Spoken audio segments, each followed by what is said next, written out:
Good morning, everyone. Welcome back to Rav Dessler. We're at Beyond Breakfast. So we're talking about Shabbat. And Shabbat is I would say the core of everything that Judaism has been teaching for so many generations. We ultimately want a world of rest.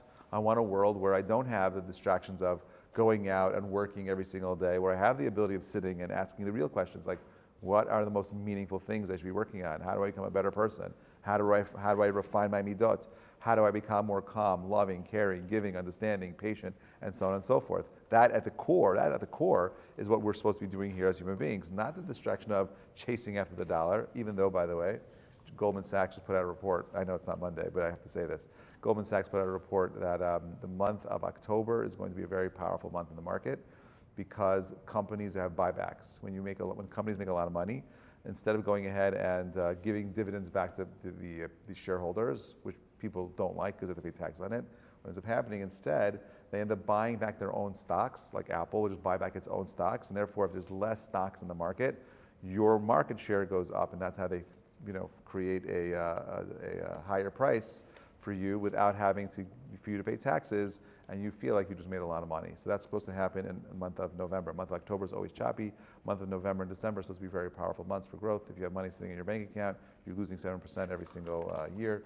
If you have it in the right market, the right fund, you could make it anywhere between 20 and 30% above that. Anyway, so having said that, Shabbat is about getting to a point where you don't have to worry about money. You have to worry about markets. You have to worry about the chase.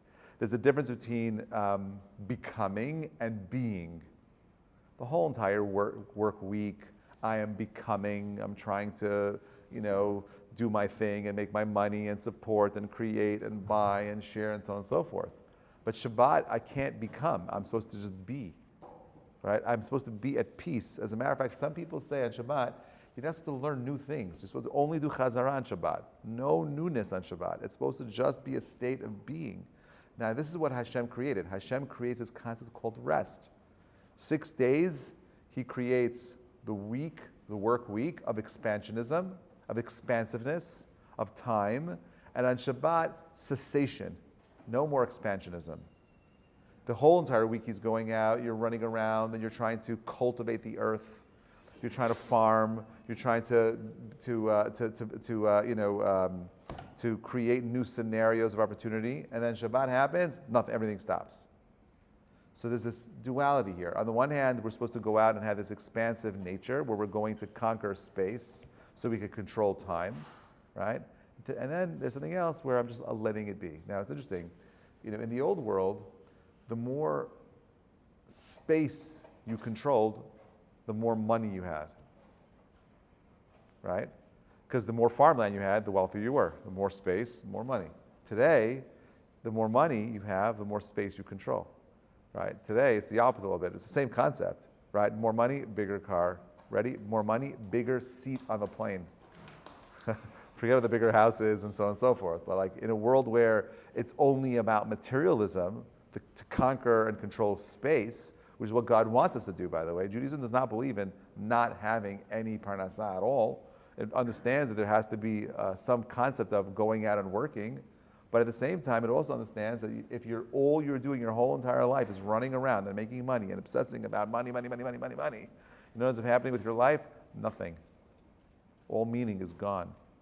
The richest people in the world are all chasing after one thing. It's called meaning. This is why, by the way, I always believe bankers are better donors than doctors. Because doctors, every day, they feel like they're helping the world. I'm helping you. You're sick. They pay me, but it's okay, but I'm helping you, right? So he feels he's making a difference. So he finds meaning through his work. But the banker, all he's doing is making money. There's no meaning. There's no human connectivity. You can't feel connection to money. Big deal. How much money can you have already? So he feels that he has to give tzedakah more than the doctor who's making a lot of money. Because he doesn't feel like he's helping the world. He wants to make a difference. So he'll be a better giver than somebody else. Sorry, doctors. Anyway, so this is what Rav Dessler says. Rav Dessler says as follows. He says, Shabbat is the concept of rest. It provides the goal of the physical universe, the world of restlessness. By rest, we don't mean the dead state of inaction and laziness. This indeed is the antithesis of true being. We mean rest from the perpetual turmoil of material demand.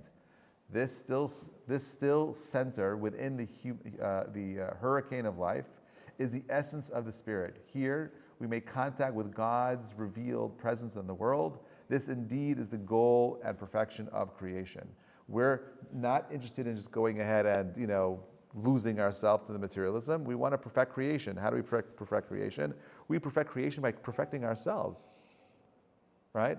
And you see this, by the way, when Avraham, Bezrat Hashem, next week we'll read about Avraham, and he's tested because he's had a Brit Milah, and he has these three migrants who are passing by, and he's in the middle of talking to God, and he says to Hashem, "See you later. I gotta go. I gotta help. I gotta do chesed right now." And therefore, the Torah is teaching us that when it comes to our responsibility to humanity, that comes before my responsibility to God, right?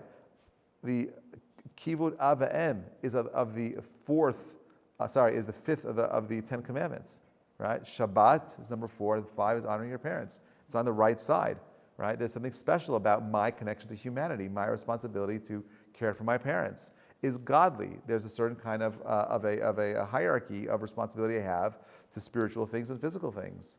And therefore, when it comes to that hierarchy, my responsibility comes to humanity before it comes to God, even at some level. Some level. I'm not saying all levels. And that's what Hashem wants. He wants us to become something more. Are we building a healthier, happier world, or are we losing ourselves to the demands of materialism? He says, God completed all the work in 6 days, and we too are commanded, you shall labor for 6 days and do all your work. The rabbis ask, can one complete all one's work in 6 days? And the answer is that, of course, on the material level, one's work is not done, but on a spiritual level, when Shabbat comes, we should feel as if we have nothing more to do, not worry about anyone's work. That's out of the question. And I don't know about you, but I can't wait for Shabbat. I love Shabbat. The feeling of it's like, wow, there's nothing I can do right now. I can't control, I can't check, I can't do anything but just be in the present. I could be there for my family, be there for my wife, be there for my children, be there for my grandchildren. That's all that's what Shabbat is. There is nothing else. Everything else is just a distraction. This is the spiritual level which is not easy to attain. How can one help thinking about the multitude of things left unfinished which we have to be attended in the coming week?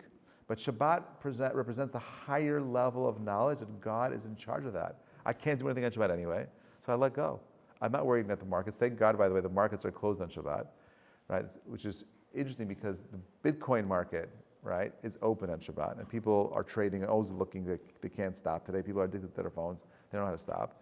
But even Wall Street understands you have to take a break. You got to walk away from something. Sometimes you're stuck. You're in the middle of doing something, you're reading, you're trying to learn. Sometimes you got to take a 2-minute break, walk away and come back to it.